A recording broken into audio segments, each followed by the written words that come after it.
ran a fabulous final 12:61 from the inside lane to get through at the Jamaican Championships. Charisma Taylor, big World Indoor Championship performance for her. All these semi-finals are hot. There's the reigning world champion, Danielle Williams. Interestingly enough, Williams, who won last year, didn't enter the championships last year with any sub 1250 clock-ins. She has won this season.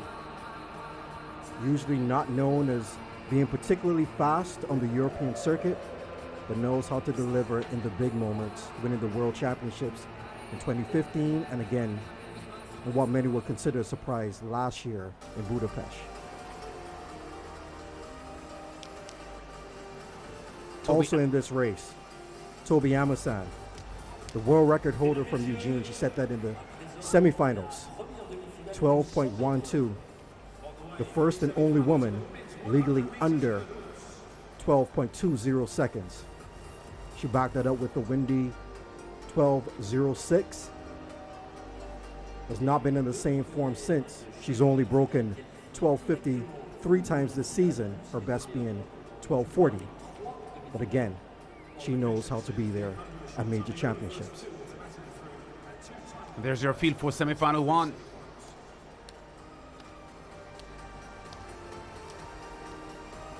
Includes 2 Caribbean hopes.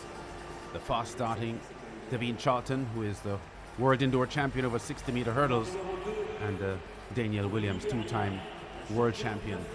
Ebony Morrison from the US, from Liberia, is in lane 2. The African champion this year. Abdul Rashid representing Canada in 3. The Canadian champion set a personal best of 12.69 this season. In lane 4, Grace Stark, fastest this year in this field.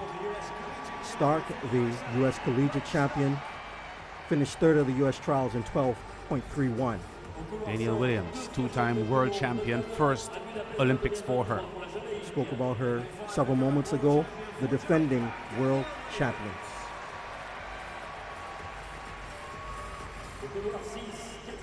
And there's Amusan, world record holder from Nigeria.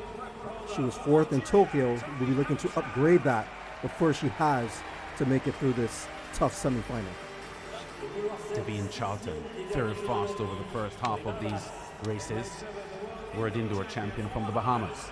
Also the world indoor record holder in the 60 meters.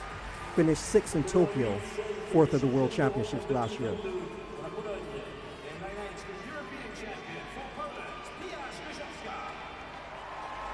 Szydłowska from Poland is in lane 8. European champion back in 2022, 3rd this year at the European Championships in Rome. Tanaka from Japan is on the outside lane in 9. 3rd at the Asian Games last year. These fields are so stacked. If you're not in the top 2, first to win each heat and next fastest 2 advancing to the final. it is more important than it has ever been for you to finish in that top 2 because of the depth of the women's 100 hurdles field. Charlton, the second Bahamian to contest the sprint hurdles final at the Olympic Games. Pedria Seymour in Rio 2016 was 6th. Disappointment for the Bahamians so far in Paris with their reigning Olympic 400-meter champions out with injuries. Off they go. Williams is out a little bit slowly. And beside her, Grace Stark of the USA. Devynne Charlton running well also. Stark of the USA has the lead. Charlton is second. Oh, Amasan, the world record holder, has to wait on a qualifying time to get in. But a smart run there by Stark, chased all the way by Devynne Charlton. Those two safely through to Saturday's final. Danielle Williams hitting what I think was the 3rd hurdle, and that threw off her entire race. And her maiden Olympic campaign comes to an end at the semi-final stage. Amasan in disbelief as well that she hasn't qualified automatically. But it is the nature of the event, it is the nature of the quality of these fields that you have to be focused all the way through. And the semi-finals are as tough as the final will be, because each individually could be a final. Yes, Ricardo. We see Williams hitting the second hurdle, taking herself out of contention, hitting what looks like the fourth hurdle.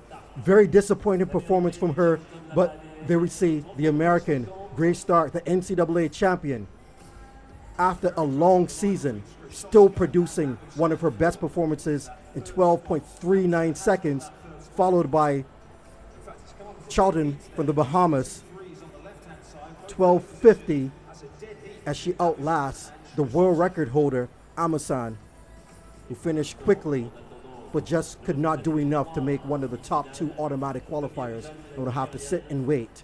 And Morrison was a faller from Liberia in lane 2, and Stark is happy, really happy. Every time I've seen her this season, Grace Stark, she has looked a little bit better.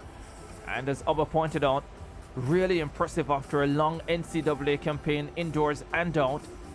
And the world record holder, Toby Amazon, 3 years ago in Tokyo, at this stage isn't even sure whether she was 3rd or 4th in the semi-final. Yeah.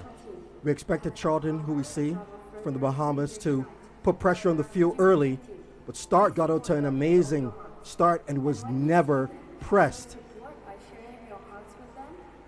Charlton sometimes cracks as people come up to her outside in the later stages of the race, but she held it together brilliantly against the world record holder, Amazon from Nigeria, who is relegated to waiting to see if she will make it through on times. Well, she's 3rd in 12:55 over the pole. Stark 12:39 and Charlton 12:50, the automatic qualifiers. Yeah, both Amazon